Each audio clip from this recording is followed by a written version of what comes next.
오늘 당신은 깨어 계십니까? 라는 제목으로 하나님 말씀 전할 때 여러분에게 큰 은혜가 있기를 바랍니다.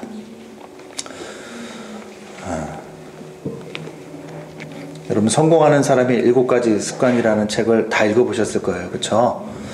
그 스티븐 코비가 쓴 책인데 좀 두껍긴 해도 지금까지 성공했던 사람들이 도대체 어떤 비결 때문에 성공했는가, 어떤 습관을 가지고 있기 때문에 성공했는가를 이제 모아놓은 책 아닙니까?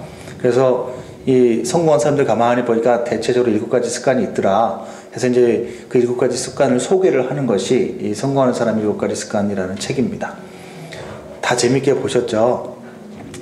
예, 그러리라고 저는 생각합니다만,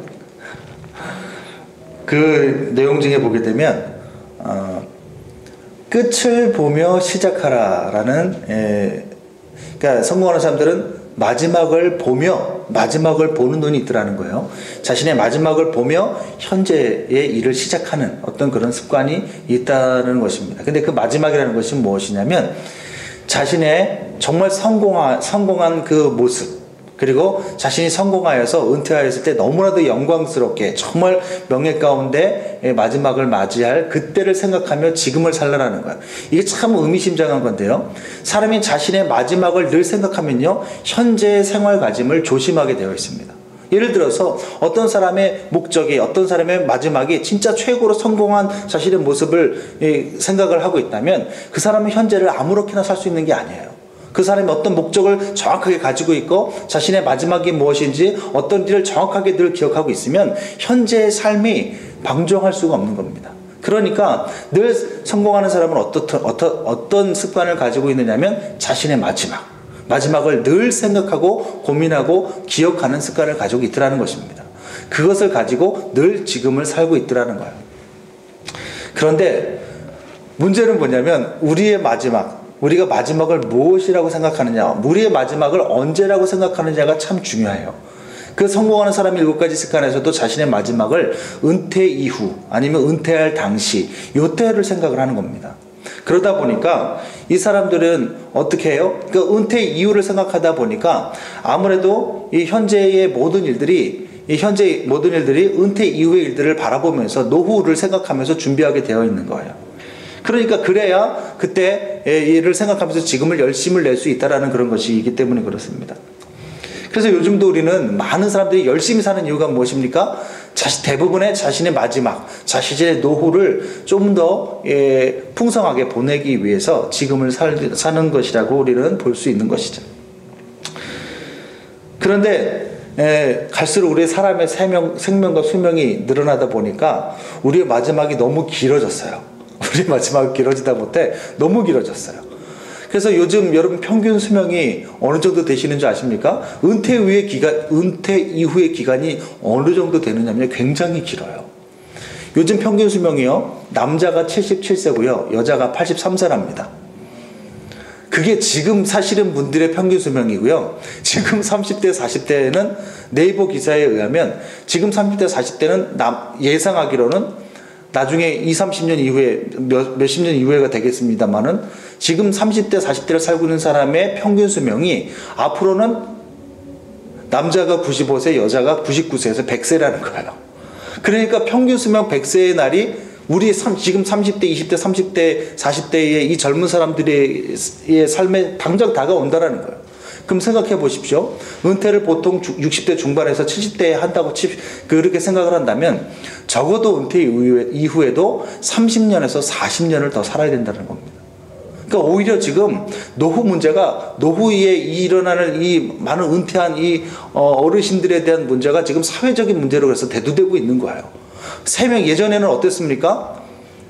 60도 넘기기가 어려워가지고 60이 되면 무슨 잔치를 해요? 환갑잔치를 해요. 어떻게 60을 넘게 살았냐, 이렇게 막 축하하면서 박수치면서. 지금은 근데 다 60을 다 넘어요. 근데 중요한 건 60을 넘는 것만 문제가 아니라 우리가 이제 우리의 수명이 특히 30, 40대, 20대는 95세, 100세까지 늘어난다는 거예요. 그러면 30년, 40년을 어떻게 살아야 될 것인가?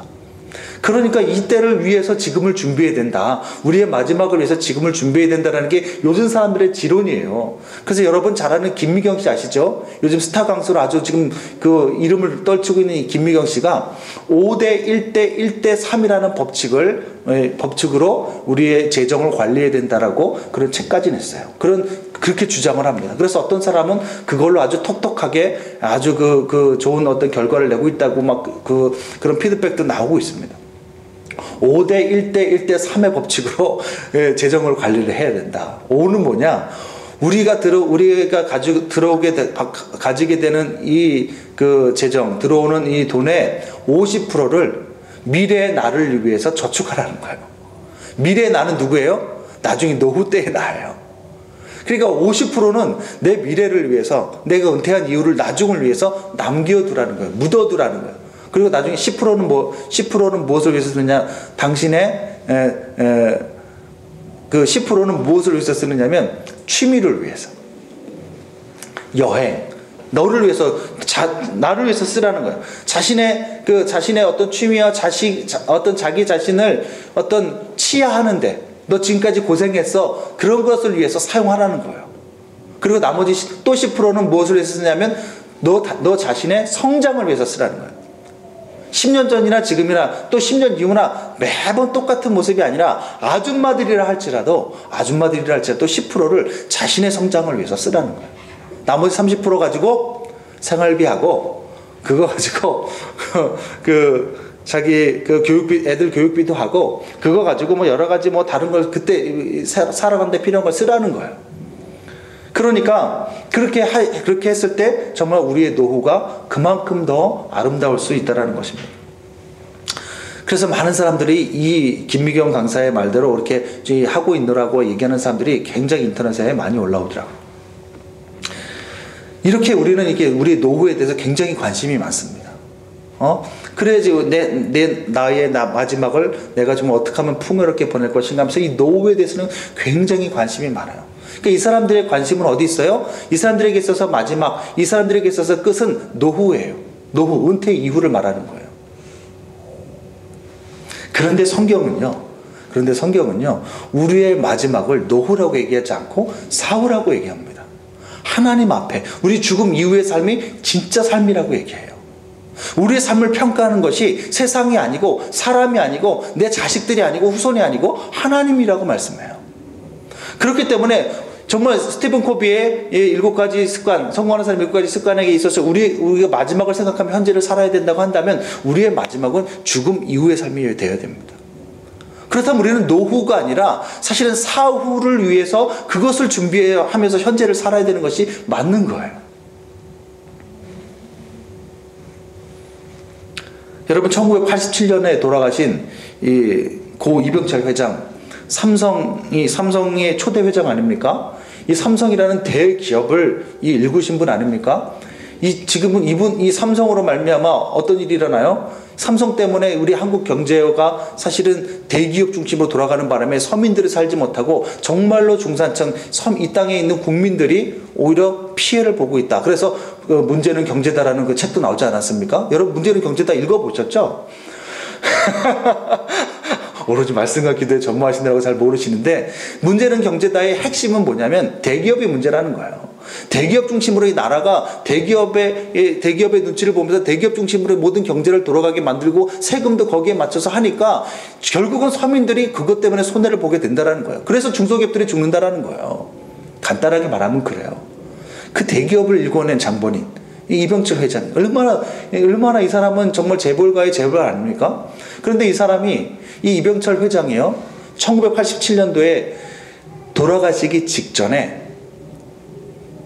그때까지 이분이야말로 정말 얼마나 그 영광스러운 마지막, 영광스러운 노후를 보내고 있었을 텐데, 이 양반이 자기 죽음 이유가 너무 무서운 거예요. 너무 두려운 거예요. 그래가지고 절두산 성당에 박희봉 신부에게 24가지 자기 아주 그 질문을 궁금해가지고 밀봉을 해서 보냅니다. 그리고 먼저 본 다음에 나중에 우리가 만났을 때에 그 24가지 질문에 대해서 답을 해줘라.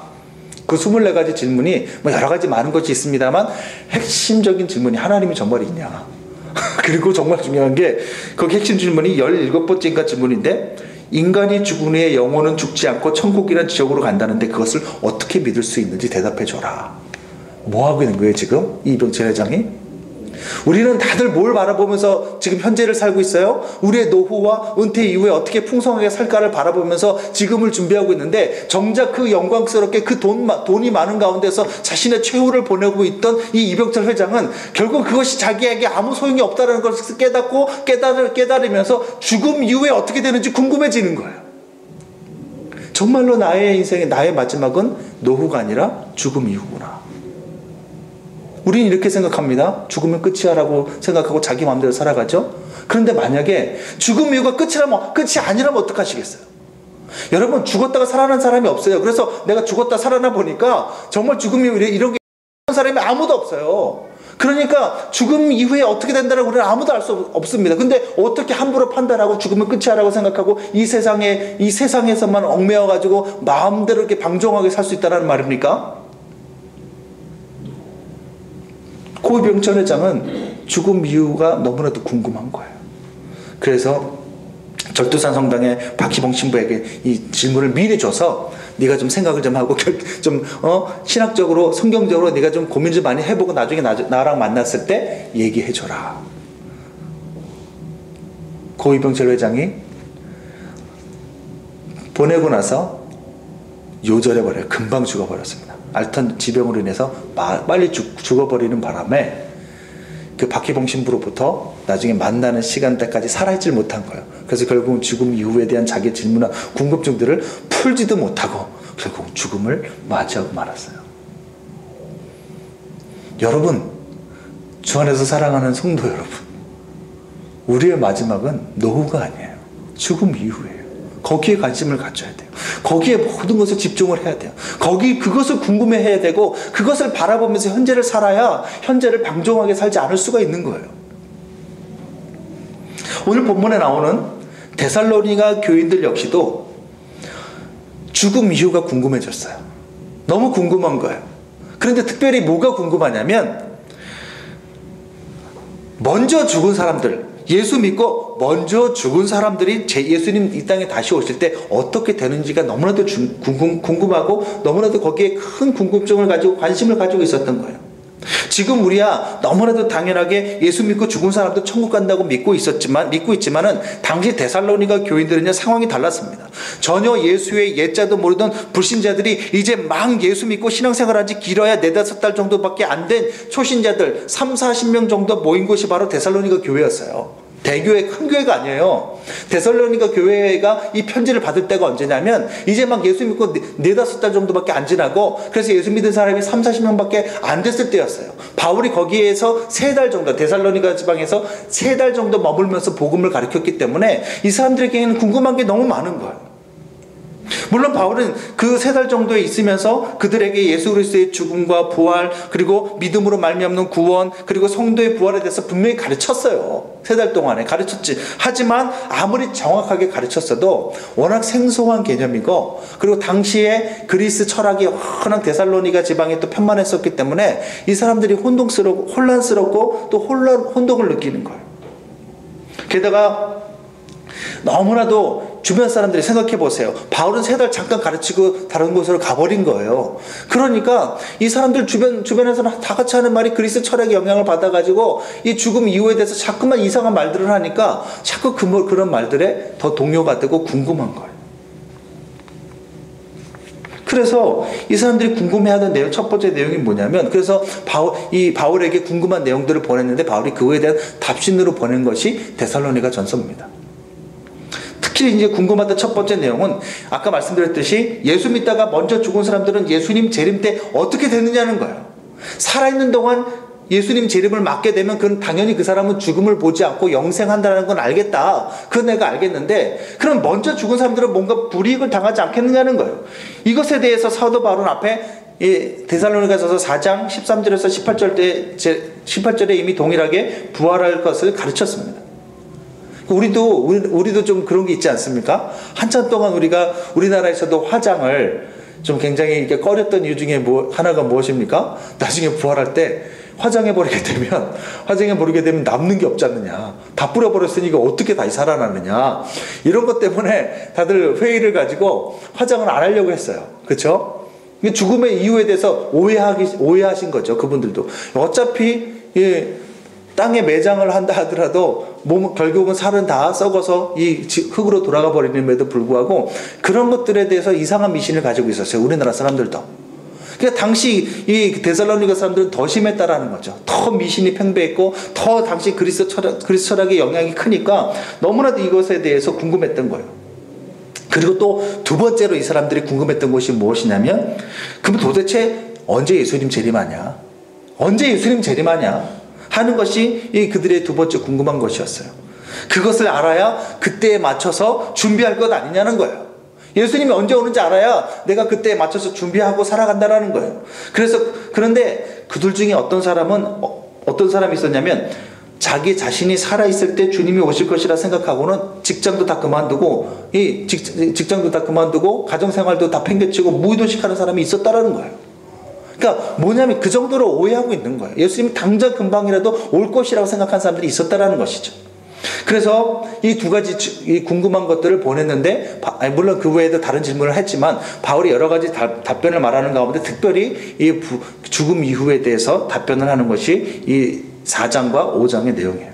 그래서 우리가 오늘 읽은 본문을 통해서 사도 바울은 예수님이 재림의 날에 대한 가르침을 주고 있는 것입니다. 그런데 가만히 본문 1절과 2절을 보게 되면 사실 이 재림의 때와 시기에 대해서 데살로니가 교인들에게 바울은 이미 가르쳐 준 것으로 보입니다. 그래서 우리 1절과 2절 다 같이 한번 읽어볼까요? 형제들아 시작. 때와 시기에 관하여는 너희에게 쓸 것이 없음은 주의 날이 밤에 도둑같이 이룰 줄을 너희 자신이 자세히 알기 때문이라. 여기서 때와 시기라는 것은 예수님의 재림의 때를 말하는 겁니다. 예수님 언제 오시느냐, 다시 오시느냐는 거예요. 근데 그것에 대해서 내가 쓸 필요가 없다고 말했어요. 왜 쓸 필요가 없냐? 이미 본문에는 이미 너희 자신이 자세히 알고 있기 때문이라고 얘기해요. 어떻게 이 데살로니가 교회들이 어떻게 자세히 알고 있느냐면 이미 바울이 이미 다 가르쳐줬다는 말이에요. 너희 다 가르쳐줬다는 말입니다. 그렇기 때문에 데살로니가 교인들이 그럼에도 불구하고 데살로니가 교인들이 초신자다 보니까 한번 듣고도 또 잊어버렸거나 아니면 다르게 아마 오해하여서 받아들였던 것 같아요. 어떻게 가르쳤느냐면 그리고 그날과 그 시는 아무도 모른다라는 거예요. 주의 날에 밤에 도둑같이 이른다라는 거예요. 이 말의 진위는 그때와 시기를 전혀 알 수 없다라는 것입니다. 도둑은 예고하고 오질 않아요. 그렇잖아요.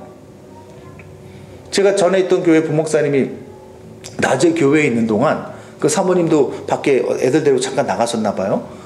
어떤 그 목사님 집에 도둑이 들었어요.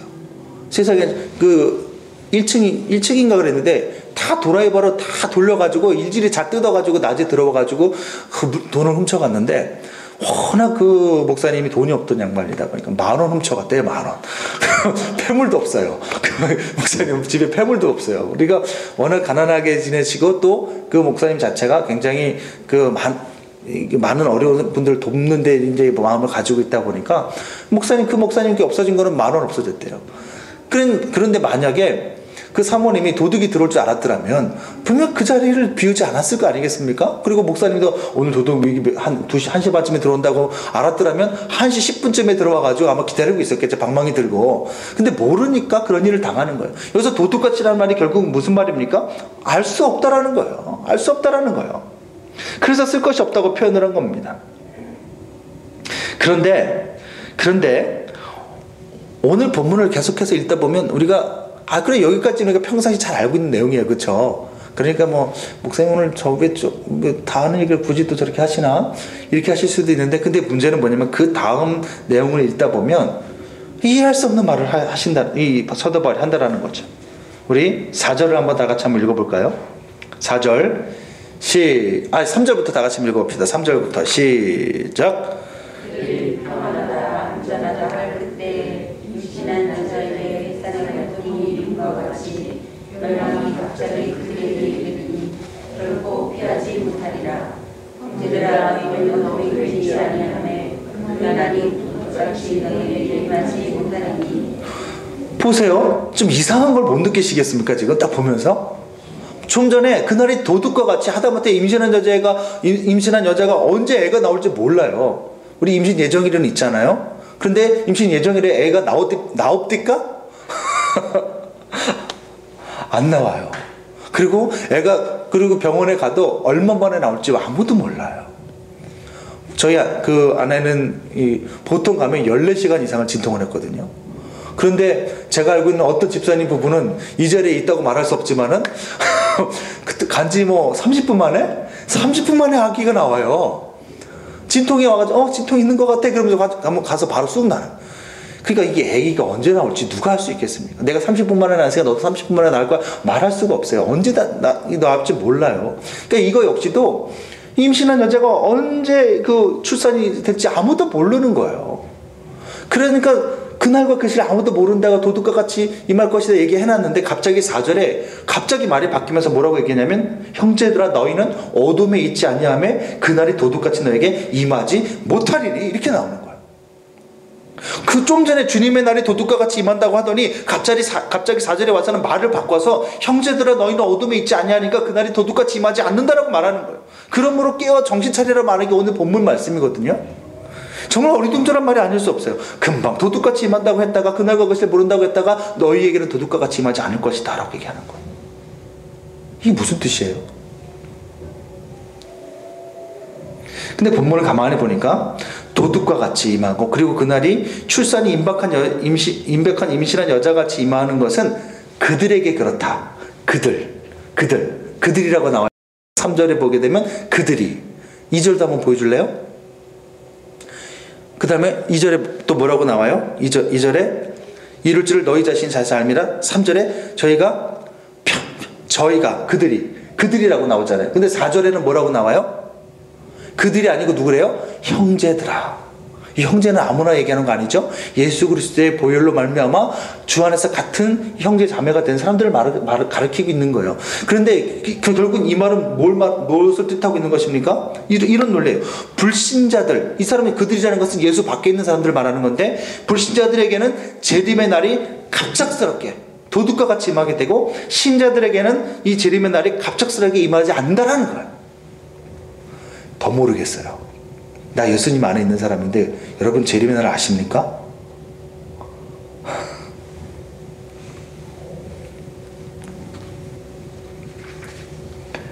그때와 그 시기를 우리한테 알려준다는 뜻입니까? 이 말이?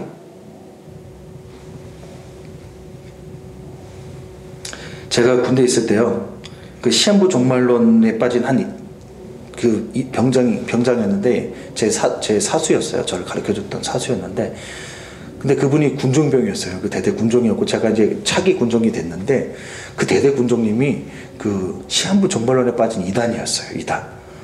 그러면서 그 양반이 뭐라고 얘기하느냐면 이렇게 자기는 그날과 그 시를 안다라는 거예요. 그러면서 하는 말이 뭐냐면, 야 정밀, 그날과 그 시는 아무도 모르고 하늘에 계신 아버지만 안다 그랬지 않냐 성경에. 네. 너 그러면 그 하나님 아버지에게 언제인지 물어보면 알 거 아니냐 이렇게 얘기하는 거예요. 하나님 아버지만 안다며 그럼 그 하나님 앞에 물어보면 되지. 갑자기 머리가 뒤통수로 탁 맞은 것처럼 그렇네. 그 당시에 제가 그렇게 생각을 하고 그 군정병이 참 대단한 사람이다 이렇게 생각을 했던 그런 어렸을 때가 있어요. 제가 아주 참 어리석었을 때가 있어요. 이 말이 맞는 것 같지 않습니까? 예? 근데 우리가 아들이 자녀니까 알려주지 않겠느냐? 아니에요. 이 성경이 말하는 뉘앙스는 뭡니까? 아들도 모르고 하늘에 계신 아버지만 안다라는 말은 비밀이라는 거예요. 비밀이라는 거예요. 누가 알려달래도 알려주지 않는다는 것이 하나님의 의지라는 거예요. 안 알려준다라는 거예요. 그날에 대해서는. 알려달라고 알려주면 뭐하러 예수님이 그런 말씀 하시겠어요? 그날에 관심 갖지 말고 너희들은 그날을 이 땅에 오신 주님의 날이 언제인지 모르지만 현재를 그날을 바라보며 살라라는 뜻이거든요. 그렇다면 도대체 형제들에게는 주님의 날이 도둑같이 임하지 못한다는 말의 진의가 무슨 뜻입니까? 어떻게 데살로니가 교인들은 그날이 도둑같이 임하지 않는다는 말입니까? 깨어있다라는 것은 도대체 어떤 상태를 말하는 거예요? 정신 차리라고 말했을 때 정신을 차려있는 상태는 도대체 뭐냐는 거예요. 우리 보고 자지 말고 정신을 차리래요. 기독교인 가운데서도 너무나도 자는 사람이 많이 있다라는 거예요. 특히 설교 시간에 자는 것도 포함해서 기독교인 가운데는 너무나도 많은 사람들이 잠들어 있다라는 거예요. 그러니까 그럼 도대체 깨어있다라는 것이 무슨 뜻입니까? 정신을 차린다는 것이 무슨 뜻입니까? 우리 여기서 말하는 그러면 그날과 그것이가 우리 믿는 사람들에게는 도둑과 같이 임하지 않는다라는 게 도대체 무슨 의미란 말입니까? 궁금하지 않아요? 안 궁금하다는 것은 나의 마지막이 궁금하지 않다는 뜻이에요. 나는 노후만 잘 살면 돼. 노후만 잘 준비하면 돼. 이런 거랑 똑같은 거예요. 우리는 그 단서를 성경에서 찾을 수가 있어요. 누가복음 12장 36절 37절 제가 읽어드릴게요. 찾지 마세요. 허리에 띠를 띠고 등불을 켜고 서 있으라. 너희는 마치 그 주인이 혼인집에 돌아와 문을 두드리며 곧 열어주려고 기다리는 사람과 같이 되라. 주인이 와서 깨어있는 것을 보면 그 종들은 복이 있으리로다. 내가 진실로 너희에게 이르노니 주인이 띠를 띠고 그 종들을 자리에 앉히고 나와 수종 들리라. 36절에 보게 되면 뭐라고 나와 있느냐면 너희는 마치 그 주인이 혼인집에 들어와 문을 두드리며 곧 열어주려고 기다리는 사람과 같이 되라. 두드리려면 곧 열어주려고 기다리는 사람이 포인트예요. 이 사람은 뭐예요? 계속 문 앞에 서가지고 창밖을 쳐다보고 있는 거예요.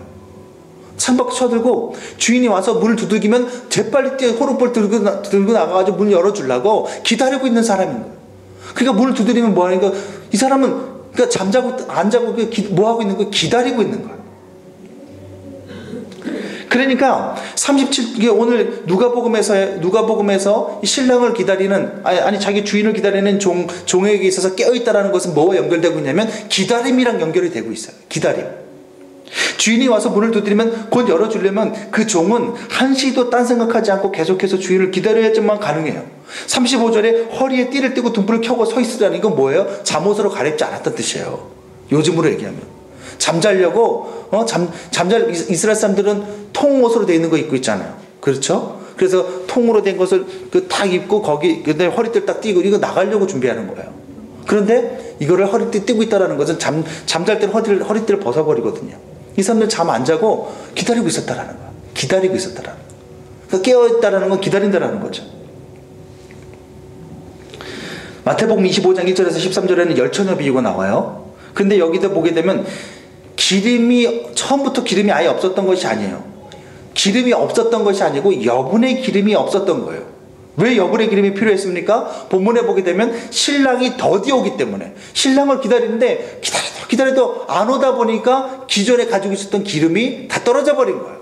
처음부터 기름이 없었던 게 아니에요. 우리가 처음부터 믿음이 없었던 것이 아니라는 거예요. 처음에는 우리가 예수님 사랑하고 우리가 처음에 예수 믿을 때 어땠습니까? 처음에 예수 믿을 때는 너무나도 좋아서 정말 주님 때문에 너무나도 기뻐서 내 평생 주님에서 살겠노라고 했어요. 그런데 시간이 더디 가면서 시간이 계속 흐르면서 그래도 주님 오시지 않고 그러니까 우리가 어떻게 돼요? 믿음이 식어지는 거예요.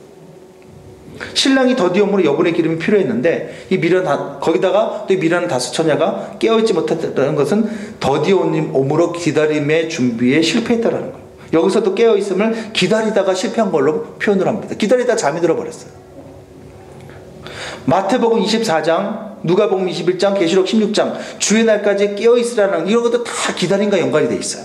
이렇게 주인을 또는 신랑을 기다리는 사람에게는 그날이 도적같이 임하지 않는다라는 것은 뭐냐? 기다렸다라는 거예요. 기다리는 사람에게는 그날이 도적같이 임하지 않아. 아까 제가 도둑 이야기를 했죠. 그 목사님에게 도둑이 들었다고 했는데 이 목사님이 만약에 눈을 부릅뜨고 그날 하루 종일 그러니까 이 목사님이 하루 종일 하는 일이 도둑을 기다려요. 계속 눈을 부릅뜨고 도둑을 기다리고 있었어요. 그러면 이 사람에게 도둑이 임하는 것은 갑자기 임하는 게 아니에요. 왜냐면 기다리고 있었으니까. 이분이 한번 도둑을 맞고 나서 그때부터 계속 매일마다 출근도 안 하고 도둑만 기다려요. 그럼 어떻게 해야 돼요? 그 도둑은 갑자기 임하는 것이 아니라 기다렸다가 오는 거기 때문에 이 도둑같이 임하는 것이 아닌 거예요.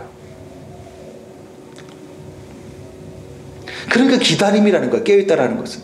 주인이 오기를 목이 빠져라 기다리고 무슨 인기척이라도 있는지 귀를 쫑긋 세고 기다리는 거예요. 무슨 발자국 소리만 나도 가슴이 두근거려서 밖을 내다봅니다. 이렇게 주인을 기다리는 사람에게는 그날이 도적같이 임하는 게 아니라 그날이 뭐예요? 기다렸던 손님이 오는 날과 같이 임한다라는 거예요. 너무나도 기다리고 너무나도 보고 싶었던 내가 사랑하는 사람을 기다리는 그 기다림. 이게 깨어있다라는 거예요. 그러므로 기다리는 자들에게 그날은 호련히 임하는 것이 아니라 두려움과 멸망의 날이 아니라 기다렸던 주님이 오심으로 기쁨의 날이요 감격의 날이며 모든 억울함이 오히려 벗겨지는 날이 되는 거예요. 몇 년 전에 아프가니스탄에 그 분당 생물교회 교인들이 23명이 선교하러 갔다가 납치돼서 억류되었었어요. 그래서 40일 정도를 붙잡혀 있었지 않습니까? 그중 2명은 중간에 사살이 됐어요. 그렇죠? 순교하셨어요. 근데 중요한 것은 우리가 그때 생각해 봐야 될 것이, 그때 납치된 자신의 자녀들을 기다리던 부모님의 기다림. 한번 생각해 보세요. 우리 권사님들도 그렇고 다 자식들이 있잖아요. 자녀들이 있잖아요. 자녀가 만약에 거기 가서 잡혀가지고 40일 동안 지금 오지 않고 있다고 생각해 보십시오. 그 기다리다가 포기할 수 있겠습니까? 포기가 안 되는 거예요. 이제나 저제나 기다리는 거예요. 잠이나 제대로 잘 수 있겠어요? 내 자식은 지금 한 데서 언제 어떻게 죽을지, 거기다 중간에 2명이 숨겼다는 얘기가 들리는데, 죽었다는 얘기가 들리는데 잠잘 수 있겠습니까? 그 기다림을 중단할 수 있겠어요? 못하는 거예요.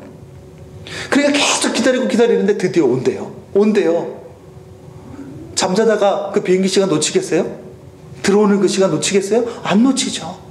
그러니까 그 돌아오는 날 드디어 기다리다가 내 자식, 내 사랑하는 아들, 내 사랑하는 딸이 무사히 왔을 때, 그때 이 사랑하는 아들과 딸이 돌아오는 돌아왔을 때 그 기다림이 도적과 같이 임하는 겁니까? 아니에요. 그 도적과 같이 임한다고 말할 수 없죠. 왜요? 기다렸던 자식을 맞이함으로 기쁨과 감격의 날이 되는 거예요. 그러므로 어떤 성도에게 그날이 도적과 같이 임하지 않게 되는 것입니까? 그것은 하루하루를 예수님 오시기를 학수고대하며 기다리는 성도들은 그날이 도적과 같이 임하지 않는 거예요. 그러므로 예수님 오시기를 목이 빠져라 기다리는 성도가 바로 깨어있는 성도이며, 그런 성도에게는 그날이 도둑과 같이 임하지 않는다는 것이 오늘 말씀의 포인트라는 거예요. 그것이 깨어있다라는 거예요. 그러니까 그런 기다림이 나에게 있는지 그것을 물어보라는 거예요. 혹시 당시 데살로니가 교인들 중에 양극단이 나왔었는데, 한 부류처럼 전혀 재림의 날을 생각하지 않고, 우리가 주님 앞에 서게 될 그날을 생각하지 않고 혹시 오늘을 살고 있지는 않습니까? 그게 바로 잠자는 거예요. 그게 노후 죽어라.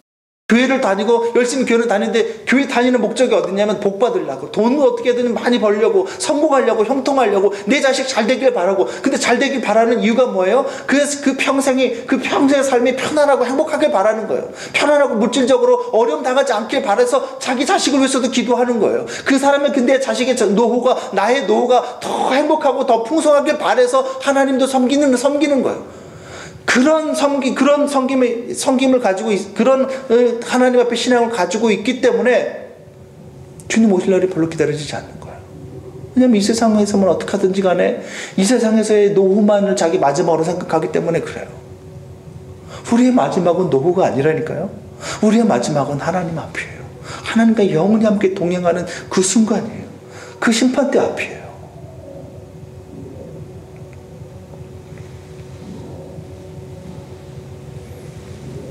그런데 전혀 주님 앞에 설 그날을 생각하지 않고 자신의 노후만을 생각하면서 살아간다면, 물론 제가 노후 준비하는 것을 악하다고 얘기하는 게 아니에요. 혹시라도 오해하지 마세요. 노후만 생각하는 것이 너무 악하다라는 거예요. 주님 앞에 섰을 때에 어떤 말을 하시겠습니까? 주 예수님의 손목과 발목에 대못을 발견하게 될 그날, 도마와 같이 주님께서 내 손목과 내 옆구리에 손을 집어넣어봐라, 주님께서 말씀하실 그날, 그 주님을 우리 눈앞에서 우리가 보게 된다면, 그 주님께서 내가 너를 위하여 몸보를 피 흘려 너를 사랑하여 했고 내가 너에게 맡긴 사명이 있는데 너 어떻게 하다 왔니? 저 죽어라, 우리 자식을 위해서 살다 왔어요. 다 죽어라, 우리 자식 새끼 어떻게 하든 교육 자식, 그거 말고 내가 너에게 맡긴 사명 어떻게 하다 왔냐? 죽어라. 자기랑 자기 자식과 자기 가정과 자기 사람, 자기만을 위해서 살다가 주님 앞에 서게 됐을 때 우리는 과연 어떤 평가를 받게 될 것인가?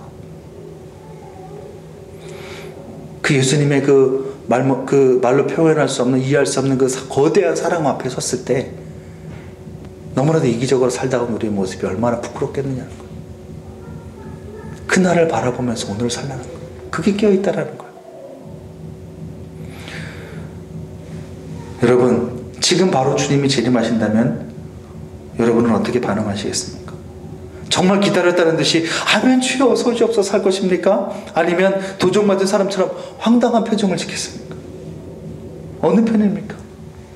그것이 우리의 신앙이 세상에 빠져 잠들어 있는지 아니면 예수 그리스도에게 시선이 고정되고 깨어 있는지 이것을 밝혀주는 시금석이 될 것이에요. 예수님이 내가 진실로 속혀오리다 하늘문이 활짝 열리면서 빵빠레가 울리고 주님께서 오신다라는 이 선포가 하늘에서 울려 퍼지는데 그 말씀에 안 돼요 주님, 아직 내 자식 시험도 남았고요, 난 아직 해병도 여행도 못 가봤고요, 내가 해보고 싶은 일도 너무 많이 남아있고요, 아직 저는 저 같은 경우는 교회 건물도 짓지도 못했고 더 많은 사람들에게 제가 영향력도 끼치지 못했으니까 좀 이따 나중에 오세요 하는 분들은 엄밀하게 말하면 예수님 때문에 교회를 하는 게 아닌 거예요.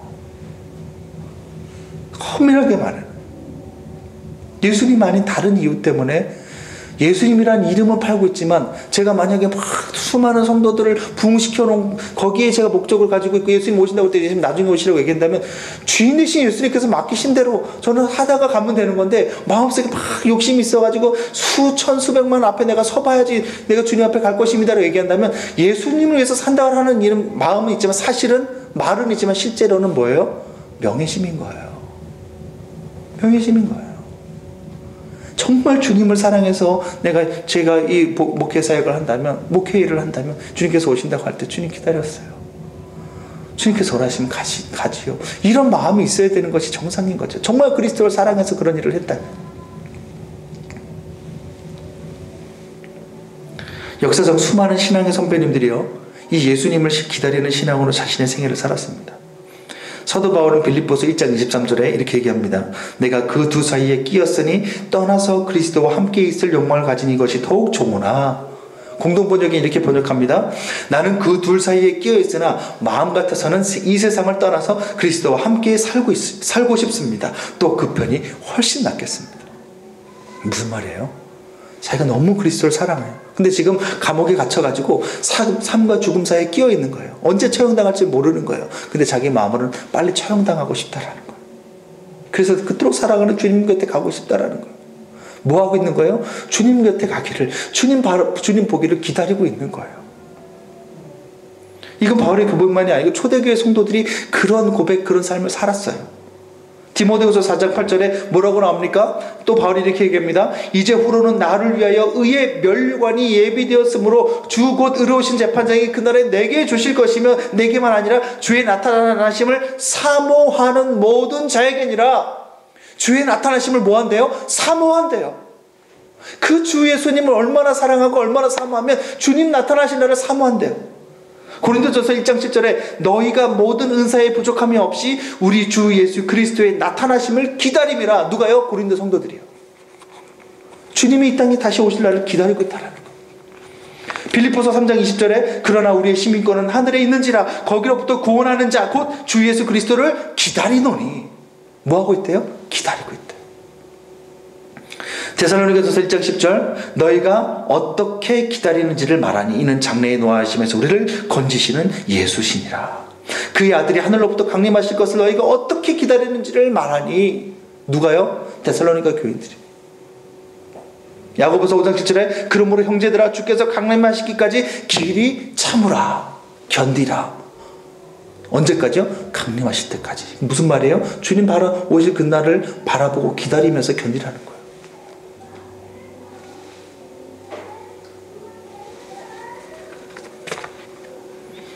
진정한 신앙이라는 것은 마지막을 생각하면서 현재를 사는 건데 그 마지막을 우리의 노후의 관점을 맞추는 것이 아니라 우리의 마지막을 주 예수님 앞에 서는 날로 바라보는 거예요. 그리고 그 서는 날을 기다리는 삶. 그것이 바로 깨어있는 삶이라는 거예요. 어떠십니까? 주님을 보고 싶어서 기다리고 계십니까? 제가 예전에 상도 우리 교회라는 곳에서 거기도 우리 교회네요. 그러고 보니까 저희도 파주 우리 교회인데 우리 교회가 이름이 좋구나. 그때 제가 그 중동부 애들을 가르쳤었어요. 그러면서 이제 그때 중동부 아이 중에 아직도 이름을 잊어버리지 않아요. 임선혜라는 아이가 있었어요. 이 임선혜라는 이 아이가 제가 가르쳤던 여자 중학생, 얘가 얼마나 얼굴이 무표정하고 차가운지 이게 신앙도 별로 없었던 애거든요. 그러던 애가 수련회 때 복음 전할 때 하나님께서 은혜를 주셔가지고 예수님을 얼마나 크게 경험했는지 몰라요. 자신을 위해서 십자가에 죽으신 예수님을 너무 크게 경험을 하고 그러니까 그때부터 얘가 별명이 생겼는데 기도의 여종이라는 별명이 생겼어요. 아침에 학교 가는데요. 학교 가기 전에 학교를 가는데 1시간 일찍 일어나가지고 교회 들려서 기도하고 가요. 1시간을. 그리고 끝나고 집에 오다가 학원을 가야 되는데 학원에 대해 얘기해서 1시간을 늦췄어요. 뭐 하려고 늦췄을까요? 기도하려고. 제가 교회 갈 때마다 얘가 항상 낮에 가보면은 집에 가다가 그걸 딱 들려가지고 예배실에서 앞에서 기도하면서 우는데 그렇게 큰 소리도 하는 것도 방언하는 것도 아니에요. 저는 방언하시는 분들을 무조건 신앙 좋다고 생각하지 않아요. 정말 방언을 하는데 정말 그리스도를 사랑하는 정말 누군가 정말 그리스도를 사랑하게 되면요 옆에 있는 사람도 배려하게 되어 있거든요. 옆에 사람이 내 기도 소리 때문에 방해를 받든지 말든지 아기다리 고기다리 뜯어대면요 옆에 있는 사람의 기도가 전혀 안 돼요. 정말 그리스도를 사랑하는 사람은 다른 사람도 배려하게 돼 있어요. 그래서 바울도 공예배 때 공적인 모임에서 방언하지 말라고 얘기하잖아요. 또 개인적으로 있을 때 하라고 얘기하잖아요. 왜냐면 다른 사람에게 유익이 되지 못하니까. 고린도전서 그건 제 말이 아니에요. 괜히 또 방언하시는 분들 상처받지 마십시오. 그러니까 근데 이 아이는 방언할 줄도 모르는데 얼마나 주님을 사랑하는지 계속 앞에서 흑흑거리면서 흐느끼다 가요. 그래도 어느 날 제가 이 중등부 아이들 모아놓고 제자 훈련을 시키고 있는데 이제 이런저런 얘기를 하다가 이 아이가 나와서 이제 잠깐 간증을 하게 돼서 이제 간증을 하라고 했는데 뭐라고 얘기했느냐면 학교 도덕 시간에 도덕 선생님이 나와가지고 이렇게 얘기하더라는 거예요. 그 선생님이 뭐라고 얘기하느냐면 너희 아이들이 혹시 애들 마음에 꿈이 있는지는 이제 알아보기 위해서 아마 질문을 했던 것 같아요. 한 명씩 나와서 뭘 얘기하느냐면 너희들이 지금 당장 죽어서는 안 되는 이유를 한번 앞에 나와서 얘기해봐라. 무슨 말인지 알겠어요? 아이들한테 야 네가 당장 죽으면 안 되는 이유가 뭐냐? 그러니까 애들이 와서 이제 앞에 나와서 이제 대부분 한다는 말이 무서워서요. 저는 죽는 게 무서워요, 두려워요. 이렇게 또 얘기하고 어떤 아이는 저는 꿈이 있어서 그렇습니다. 이렇게 난 죽으면 안 됩니다. 이렇게 얘기하고 어떤 아이는 자기 부모님이 너무 고생하는데 그 부모님 어떻게든 자기가 호강시켜줘야 되기 때문에 자기는 죽어서는 안 된대요. 이런저런 얘기들을 막 하고 있는데 임선혜라는 이 여자아이 차례가 됐어요. 그러면서 이제 그때 제가 전도사였으니까 전도사님 제가 앞에 나가서 뭐라 그랬느냐면요. 이렇게 얘기했대요. 저는 지금 당장 죽어도 여한이 없습니다. 당장 죽어도 별로 상관이 없어요. 하지만 굳이 살아야 한다면, 내가 살아야 될 이유를 말하란다면 나는 예수님 때문에 살아야 합니다. 이렇게 얘기했다라는 거예요. 내가 알고 있는 예수님을 어떻게 하든지 간에 자기가 알리고 자기는 굳이 살아야 된다면, 살아야 될 이유를 찾는다면 자기는 그거 외에는 없다라고 앞에서 얘기했다. 제가 그 얘기를 듣는데 가슴이 그날도 제가 막 이거저거 막 그때가 이제 결혼 전이어서 내가 막 복잡하고 막 결혼 준비 때문에 막 하고 있는데 제가 너무 부끄러운 거예요. 그 말을 듣는데 나는 어떻게든 결혼하고 죽어야겠다는 마음을 가지고 있었기 때문에 그 당시만 해도 내가 어떻게 하든지 첫날 밤이라도 치러보고 죽으리라 이런 마음 가지고 있었는데, 근데 제가 가르치는 여자 중학생 애가 나와가지고 하는 말이 저는 지금 죽어도 여한이 없다라는, 저는 지금 죽어도 괜찮아요. 하지만 그래도 죽어서는 안 될 이유를 말하라 한다면 저는 예수님 때문에 죽어서는 안 됩니다 라고 얘기한다라는 거예요. 저는 그 얘기를 듣는 순간 너무 부끄러운 거예요. 이 아이는 항상 주 예수님을 바라보는 거예요. 제가 이제 그 교회를 떠나고 나서 연락이 끊어져서 제가 더 어떻게 됐는지 모르겠습니다만 분명히 그 여자 중앙 임선혜라는 그 조그만, 아주 키도 작았어요. 굉장히 작은 그 꼬마 아이의 마음속에 그 새로운 일을 시작하신 주 예수님 반드시 때가 되면 이루실 것이라고 저는 믿습니다. 이런 거예요. 그런 게 끼어 있는다라는 거예요. 그게 참 믿음이라는 거예요. 우리가 하는 모든 일들이 나를 위해서, 나 같은 죄인을 위해서 생명을 내어주신 주 예수님 때문에 하는 것. 그래서 우리의 가장 큰 소원은 이전보다 주님을 더 사랑하는 것이고, 그래서 그 주님의 얼굴을 이 바울의 고백처럼, 고린도전서 13장 고백처럼 얼굴과 얼굴을 마주대고 볼 그날을 바라보면서 가슴 설레면서 기다리는 것. 그게 우리의 신앙의 본질이에요.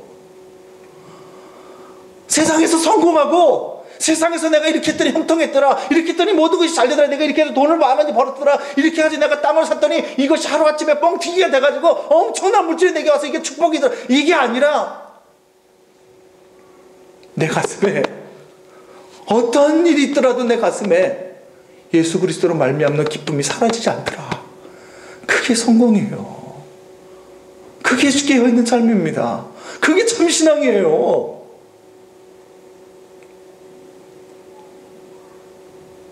왜 이렇게 수많은 신앙의 선배들이, 아니면 이런 중학생짜리가 왜 이렇게 주님을 기다리고 왜 이렇게 주님 보기를 사모했어요? 그것은 이 세상의 부와 재물로, 우리 그 부와 재물로도 그 자신의 텅 빈 영을 채울 수 없었고, 이 세상의 즐거움과 쾌락이 그 사람의 사망의 문제를 해결할 수 없었으며, 이 세상에 있는 그 어떤 것도 있는 모습 그대로 자신들을 영원히 사랑해 줄 것이 없기 때문에 그런 거예요. 그러니 주님을 사랑하고 주님을 기다린 겁니다.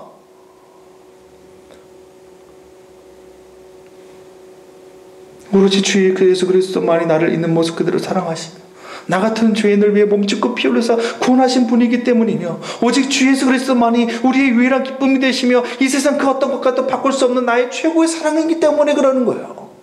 오직 주 예수님만이 우리의 밑을 알 수 없는 이 공허에서 건질 뿐이시며, 하나님의 마음을 상하게 하는 우리의 끝없는 이 죄의 고리를 끊으실 뿐이기 때문에 주님을 기다리는 거예요. 우리 오직 주 예수님만이 이 세상 어떤 것도 우리의 마음 알아주는 길 없고, 오직 우리 눈의 눈물을 영원히 씻어버리실 수 있는 분은 주 예수님밖에 없기 때문에 주님 바라보는 거예요. 그 주님 앞에 솔라를 기다리는 거예요.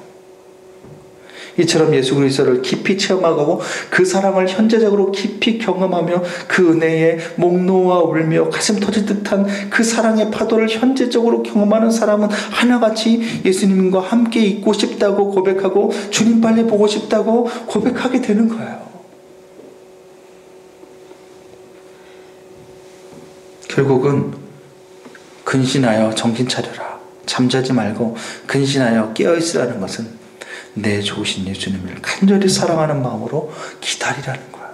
기다리라는 거야. 물론 그렇게 살게 되면요, 주 예수님께서 우리의 삶을 당연히 인도하시고 우리의 삶을 아름다운 곳으로, 하나님께서 기뻐 사용하는 곳으로 인도하시죠. 그런데 그게 목적이 아니에요.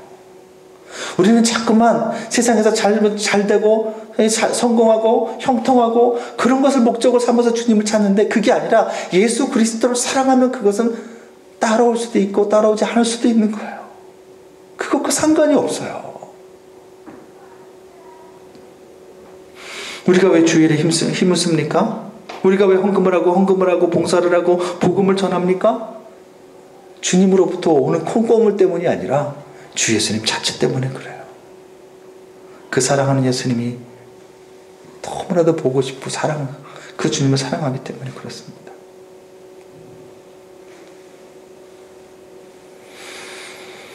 말씀을 마치면서 제가 항상 이렇게 이런 말씀을 전할 때에 끝에 이제 소개시켜드리는 분이 누구냐면 손영원 목사님이세요. 이 사랑의 원자탄이라고 불려지는 분이죠. 손동신 두 아들을 죽인 살인자를 예수 그리스도의 사랑으로 품어주고 아들 삼아서 전도사 만드신 분 아닙니까? 그분이 쓰신 그 가사에, 시에 곡을 붙인 것이 주님 고대가라는, 주님 고대가 들어보셨어요? 고데기가 아니고 고대가. 가사가 이래요. 낮에나 밤에나 눈물 머금고 내 주님 모시기만 고대합니다. 가실 때 다시 오마 하신 예수님, 오 주여 언제나 오시렵니까? 3절에 특히 이런 가사가 나와요. 먼 하늘 이상한 구름만 떠도 행여나 내 주님 오시는가 해. 머리 들고 멀리 멀리 바라보는 밤, 오 주여 언제나 오시렵니까? 먼 하늘 이상한 구름만 떠도 행여나 내 주님 오시는가 해. 머리 들고 멀리 멀리 바라보는 마음, 오 주여 언제나 오시렵니까. 하늘에 이상한 구름만 떠도 혹시 저 구름이 주님 타고 오시는 그 구름인가. 그래서 마음이 설레는 거, 마음이 이상한 거, 그것이야말로 예수님을 사랑한 거, 예수님 때문에 신앙생활하는 삶이라는 거예요. 예수님 때문에 사는 삶이 그런 삶이라. 그것이 바로 깨어있는 삶인 거예요. 지금의 나의 상태와 상관이 없어요. 그렇게 예수님을 기다리고 고대하는 사람에게 그날은 절대로 도적같이 임할 수 없는 거예요. 갑작스레 임하는 것은 세상에 빠져서 잠든 사람들만 그렇게 사는 거예요. 오히려 도적같이 임하는 것이 아니라 주님 오신다고 하면 왜 이제 오셨습니까? 라고 오히려 연인같이 주님을 안게 되는 날이 바로 그날이 되는 거죠. 말씀을 마칩니다. 우리의 마지막은 노후가 아닙니다. 여러분의 마지막을 풍성하게 보내기 원해서 지금 막 죽어라 돈 벌려고 하는 삶, 어떻게든 돈을 저축하려고 절약하려고 하는 삶. 물론 제가 그것이 무조건 나쁘다고 말씀드리는 거 아니라고 말씀드렸어요. 괜찮아. 그런데 중요한 거는 그 이후의 삶을 늘 염두에 두라는 거예요. 노후를 준비하되 정말 주님 앞에 서는 그날, 정말 내가 주님, 내 사랑하는 주님을 그 손목과 발목에 대 못자국과 그 창자국을 발견하게 될 그날, 정말 그 주님 앞에 주님 기다렸어라고 눈물 지으면서 안길 수 있는 그런 우리의 마음가짐이 지금부터 준비가 되어야 된다는 거예요.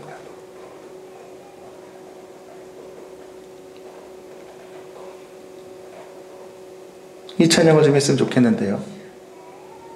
우리는 비록 이 땅에 살고 있지만 늘 저 높은 곳을 바라보며 살아가야 되는 거예요. 괴로움과 죄가 있는 이곳에 있지만 나는 비록 여기 살아도 빛나고 높은 그 주 예수님의 품을 늘 바라보며 살아가야 돼요.